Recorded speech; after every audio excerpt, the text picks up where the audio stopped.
Take two. Welcome to Critical Weight Theory and the show within the show called the Quadruple D. And today I'm going to be talking about why Clay Higgins opposed the Epstein files release. So, oddly enough, this segment of the episode is a little complicated. Perhaps bizarrely, I am actually not 100% going to condemn Clay Higgins on this. So I know what you might be thinking, but hold on, it's going to get a little complicated. Despite the zany title of my podcast here, or the show within a show, outright condemnation is not always the main point of the quadruple D. I actually want to provide context and nuance. It can be a little like Fox News' hypocritical slogan, "We report, you decide." So his excuse, the excuse of Clay Higgins is actually more intelligent than I thought it would be. I normally think of Clay Higgins as being a doofus or any of the other D's that I have up there in the title of the show. But I'll let you decide if it's valid as an excuse or just a totally pathetic excuse for why he voted no, why he was the lone vote that was the dissenting voice. And later, because we're talking about Louisiana politicians, I will discuss how a corrupt Democratic politician named Edwin Edwards helped give rise to MAGA and people like Clay Higgins. And I will also get into the topic of the notorious Huey Long and his mixed legacy for Louisiana. So let's get to the main event here. In a striking show of bipartisan unity, the U.S. House of Representatives passed a bill on November 18th, 2025, by a 427 to 1 vote to force the Justice Department to disclose its investigative files on Jeffrey Epstein, the notorious, I guess, sex trafficker is one way to word him. He also kept that island where people were basically sex slaves. So the lone dissenting vote came from Republican Representative Clay Higgins of Louisiana, a member of the hard right House Freedom Caucus, as they choose to call themselves. Of course, they don't adequately represent freedom other than, the freedom to be imbecilic in most cases, but nevertheless, I don't want to get too sidetracked by that point. Higgins, serving his fifth term representing a district in southern Louisiana, defended his principled no stance in a public statement. Now, that was him who referred to it as a principled no. And he argued that the bill, as written, abandons 250 years of criminal justice procedure and risks dragging thousands of innocent people, such as witnesses, alibi providers, and family members, into the spotlight. So I gotta say, that's a smarter excuse than, a person might think. He warned that broad disclosure of investigative materials could cause innocent people being hurt, especially when exposed to what he called a rabid media. And Higgins expressed a willingness to support a revised version, but only if the Senate amended the bill to strengthen privacy protections for individuals named in the files who are not suspected of criminal misconduct. And that's according to WAFB.com. So that amendment never materialized. Later that same day, the Senate passed the bill by unanimous consent, sending it to the president's desk. That's the thing that apparently even Trump said he would sign. And that's a little bit of a worrying thing, though, because why is he suddenly willing to sign it? It's a sign to me that maybe something was done to these files. Maybe they did have enough time to alter them in some way and all that sort of stuff. So, the legislation known as the Epstein Files Transparency Act requires the DOJ to release all unclassified records, communications, and investigative materials related to Epstein and his close associate Ghislaine Maxwell, or as I like to call her, Ghislaine Maxwell. And It also mandates disclosure of any individuals, that is, government officials, corporate entities, academic institutions or others named in connection to Epstein's criminal activities, plea deals, civil settlements, or immunity agreements. Now, notably, the bill prohibits withholding or redacting documents on grounds of embarrassment, reputational harm, or political sensitivity, even for high ranking officials or foreign dignitaries. It does, however, carve out certain exemptions. The Attorney General may redact or withhold personally identifiable information of victims, medical files, ongoing investigations, classified materials, and other info that could, quote, clearly, unquote, violate privacy. So look at who the Attorney General is, and you might see something that could be a little bit of an issue. So, whenever redactions are made, the DOJ must explain them in notices to Congress. But you have to wonder, like, how are they going to enforce that? Are they just going to have endless meetings on it? And like, who's going to be really just putting the hammer down on that one? I don't know. It seems like it's just going to be a bit of a show, and like nothing will necessarily get done regarding the issue of redactions. So Higgins also pointed to his role on the House Oversight Committee. He chairs a subcommittee that earlier issued a subpoena for Epstein's files, and he claims that the committee has already released over 60,000 pages of Epstein related documents. So that was cited as another, excuse for him to to not abstain from the vote, but to vote no on it. And his political profile is deeply polarizing, keep in mind. So that also doesn't help me to trust him. So before Congress, Higgins was a law enforcement officer and gained viral attention for his tough Crime Stoppers videos. Media outlets dubbed him Cajun John Wayne, and he courted controversy, challenging people on social media to fights, and even making a 2020 post promising violence against armed protesters, which Facebook later removed. So, Higgins also has drawn criticism for racist remarks too. In the past, he referred to Haitian immigrants in derogatory terms, calling them wild cults, slapstick gangsters, and it was a remark that he walked back only partially, later claiming he was talking about gang members, not all Haitians. But I mean, the idea that they're all gangsters, that's not too different from Trump's idea that they're eating cats and dogs and whatnot. So keep in mind, one of the MAGA strategies is to just smear any group of people that they don't like. You can call them, well, in this case, gangsters, but it's also common for them to, say that they're, in some sort of like Antifa cult or organization, call them terrorists, communist, any number of things could really happen when it comes to what they're going to call people.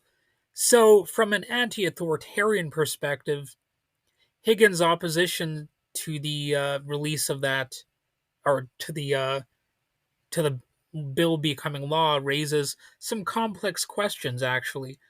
On one hand, his arguments about protecting innocent people from institutional overreach actually echoes a valid concern.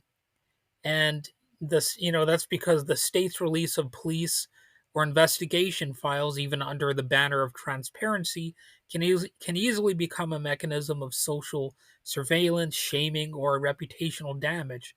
So there really is some validity to those concerns. And the broad power to name individuals in public documents, even when no charges are brought, can undermine principles of due process and privacy, especially for vulnerable or lower status people. Though that would typically not be the case here because, most people associated with Epstein were on the richer side, well connected, and all that. But on the other hand, the overwhelmingly bipartisan demand for disclosure perhaps reflects a serious grassroots and survivor led push for truth and accountability, especially given Epstein's deep ties to political, financial, and elite power structures. So, a well rounded critique would emphasize not just state transparency here, but community control. The file's release is a step, but real justice demands dismantling systems of wealth, influence, and impunity that enabled Epstein's abuses in the first place. So, you have to wonder just how much of that is going to happen because it's this is all a limited effort. So after the bill has become, more fully transformed into law, it could expose not just how the justice system handled Epstein, but also which elites were connected to him, and provide fuel for radical demands to prosecute not just Epstein, but the networks that protected him. However, without safeguards, the murky power of institutions and media might recreate harms by weaponizing personal information, reinforcing social hierarchies, or exploiting trauma for sensationalism and political points rather than reckoning with any of the underlying implications here. So, you know, as valid as these releases may seem, that they're not exactly a panacea, of course, and they might just, be an excuse to make these politicians look good without necessarily doing that much to actually transform, I guess, the system or whatever, however you want to look at it. So it's a mixed bag. It really is a mixed bag. It's not going to solve everything, of course, and I guess the real question is how much of this is just going to go away. It seems like there's a demand for a sustained effort to hold people accountable for all of this, but you know how things are. Things trend for a little while. They're like fads, but then sometimes they actually do go away over time. And I think that's possibly what the people associated with these scandals. That's probably what they're expecting to happen. So they might feel relatively safe with the release of this information. They'll probably just take a lower profile, maybe drop out of social life for some time, maybe retire. They can treat it as an early retirement, I suppose, in a lot of cases. And, nothing will probably get done in the long run. They might lose some status, but the real consequences, I don't know if there's actually much that's going to happen. All right, moving on to the second segment of the show, which I call the peripheral poop head of the week. And that is the Democratic politician Edwin Edwards. As I discussed earlier, I said I'd be getting around to that. So I'm going to look at how Edwards helped clear the path for Louisiana's right wing populists like Clay Higgins. So, who is Edwin Washington Edwards? Well, he was a towering, controversial figure in Louisiana politics. He lived from 1927 to 2021, so he actually died not that long ago. He served 4 terms as governor from 72 to 1980, from 84 to 88, and from 92 to 96, and represented Louisiana in Congress from 1965 to 1972. So, he was a pretty heavy presence in Louisiana politics. His cumulative time in the governor's mansion was nearly 16 years and one of the longest in U.S. history. So his story is actually one of corruption, power, and of course, the political machine. Edwards' career was inseparable from allegations of graft as well. In 2000, he was actually convicted on 17 counts, including racketeering, wire and mail fraud, extortion, and money laundering, tied to bribes in the Riverboat Casino licensing process. He was sentenced to 10 years in prison, fined $250,000, and ordered to forfeit over $1.8 million. His appeal failed, and a federal appeals court upheld the conviction. He served about 8 years, first in Fort Worth, Texas, then in Oakdale, Louisiana. But this wasn't Edwards' first brush with federal prosecutors. In 1985, he was indicted on more than 50 counts, including conspiracy and fraud tied to a scheme involving state certificate of need permits for healthcare corporations, according to the Washington Post. And the first trial ended in a hung jury. In a retrial, he was acquitted. So, Edwards exemplifies the dangers of entrenched political machines, formal redistributive rhetoric, masked persistent self enrichment. His base often included the poor and marginalized, yet his governance relied on backroom deals, patronage, and corrupt financial arrangements. So I'm going to discuss what patronage means a little bit later on. And then there was, Huey Long's shadow that I'm also going to get into here. So Edwards styled himself as a populist liberal, echoing the legacy of former Louisiana strongmen like Huey P. Long and his brother Earl Long. Historians have described him as the very last of the line of New Deal Southern Democrats.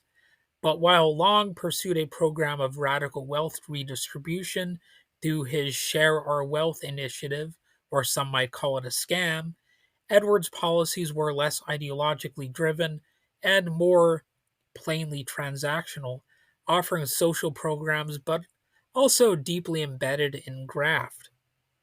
Long's political machine was notorious for centralizing corruption. He controlled patronage, demanded kickbacks from state employees, and funded his movement through systematic graft.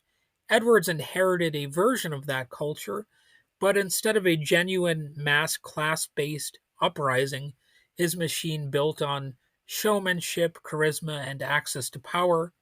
And it really had less promise of what Huey Long was, talking about.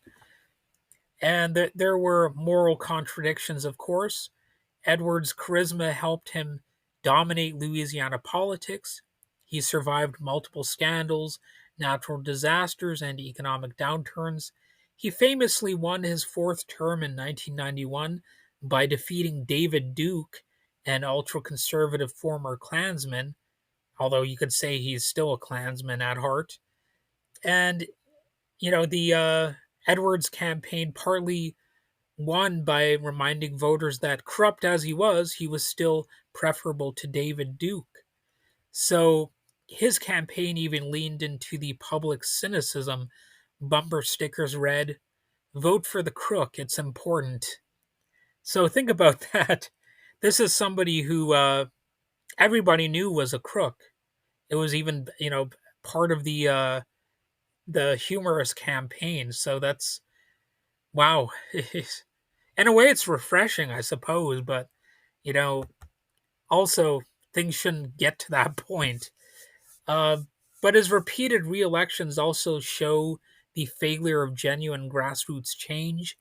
Voters tolerated corruption because they believed in his populist promises, or they feared his alternatives.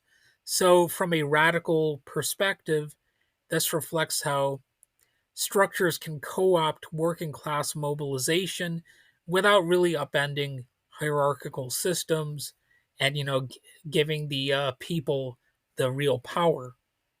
So Edwards was born in rural Avoyes Parish. I- I'm probably butchering that, but it's like a French word, I believe. And it was a sharecropping family. His father was a half French Creole Presbyterian sharecropper. Try saying that 5 times fast. His mother was a French speaking Catholic midwife. Though often assumed Cajun, his father descended from a Kentucky family that moved to Louisiana during the Civil War. Edwards was raised Catholic, later converted to the Nazarene Church in his youth, but then, interestingly, returned to Catholicism as an adult. His ability to speak French enhanced his appeal among Cajun and Creole communities. His rhetorical skill, charisma, and storytelling made him a cultural as well as political figure. And of course, every legacy seems to have some sort of decline, and his is no different. Edward's conviction, the prison time, and his continuing legal scandals really helped accelerate a shift in Louisiana politics. So by 2014, when he ran for Congress again, he was decisively defeated by Republican Garrett Graves, losing by nearly 25 points. That loss really demonstrates how much Republican power had grown in his home state and how his own political machine had weakened. Corruption actually can do that sometimes. His death in 2021 at age 93 really marked the symbolic end of an era. Edward's life sort of illustrates a paradox of populist power within authoritarian frameworks, a charismatic leader promising redistribution who simultaneously perpetuates a system of corruption, patronage, and yes, hierarchical control. So, I will more clearly define patronage when I get to the topic of Huey Long. There's a little bit more to define there for you to better understand exactly what's so bad about it.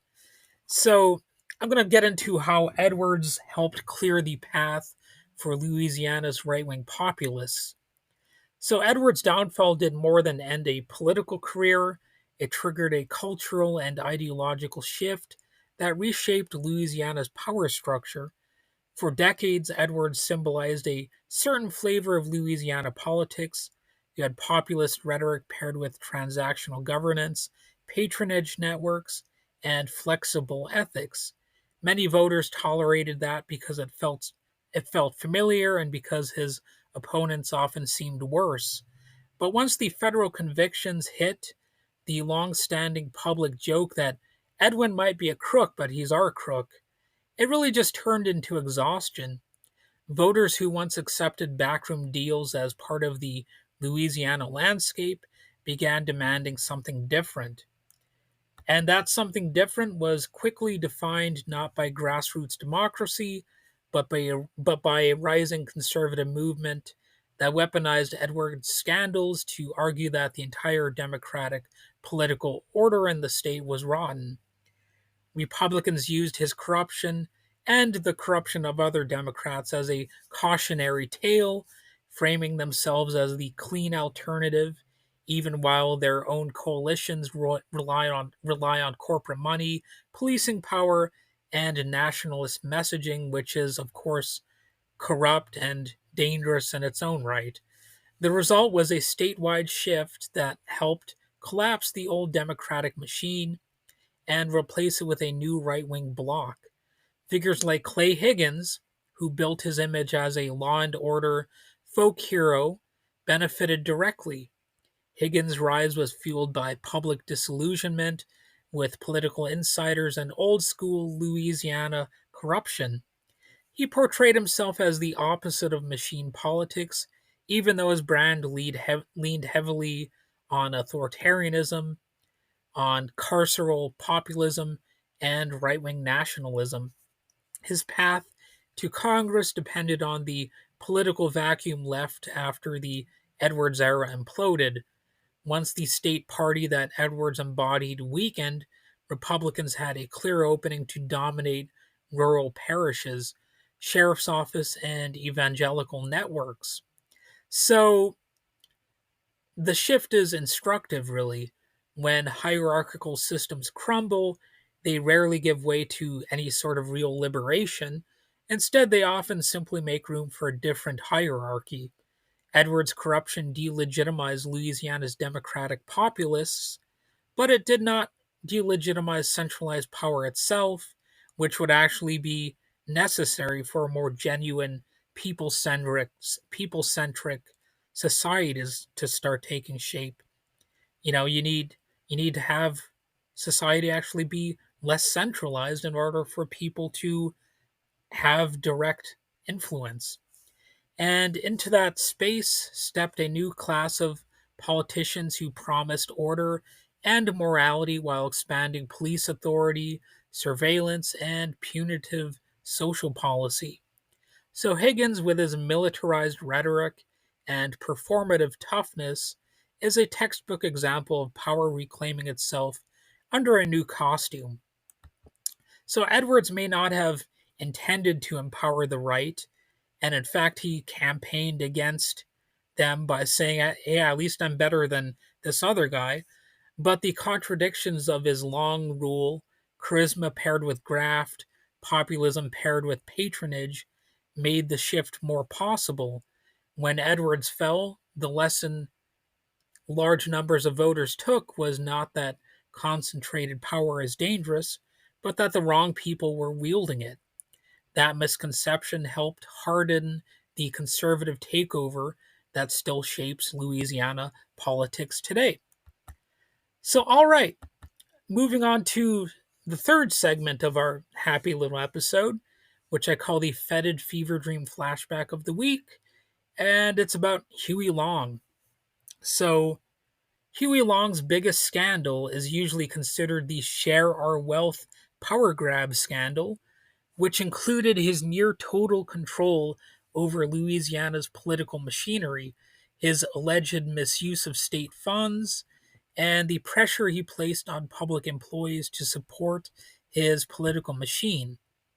And critics at the time argued that he blurred the line between reform and authoritarian consolidation. And let's look at what made it such a scandal. So, first off, you have centralized power, which is always a bit of a scandal. So, Huey Long built a network of loyal appointees across state agencies, universities, law enforcement, and local governments. Many positions were filled based on loyalty rather than merit. Okay, point number two, there was public fund coercion.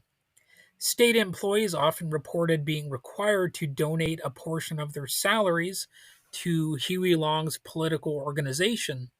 This deduct box, as it was called, the deduct box system, looked a lot like forced tribute. And I'm going to get into what that meant, the deduct box. It was a literal locked box where Louisiana Governor Huey Long's political machine stored cash collected from state employees to fund his campaigns and political operations. State workers who received jobs through Long's patronage system were required to contribute a percentage of their salaries to the fund. So that's what political patronage largely means. In politics, patronage is the practice of giving government jobs, contracts, and or favors to supporters and allies instead of choosing candidates based on merit. And this practice is also known as the spoils system. And Huey Long is really one of the, I guess, the biggest pioneers of that in the United States, or certainly one of the most obvious on the nose kind of pioneers of it. So, what the deduct box meant was mandatory donations. To maintain their employment, state workers had to donate 5 to 10% of their wages to Long's fund. And the box was reportedly kept in Huey Long's headquarters at the Roosevelt Hotel in New Orleans.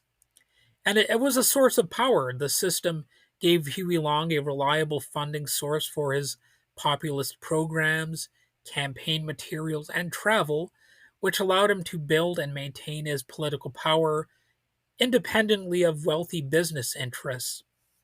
So it was still a controversy, of course. The practice was considered unethical and coercive by critics, contributing to the perception of Huey Long's administration as corrupt.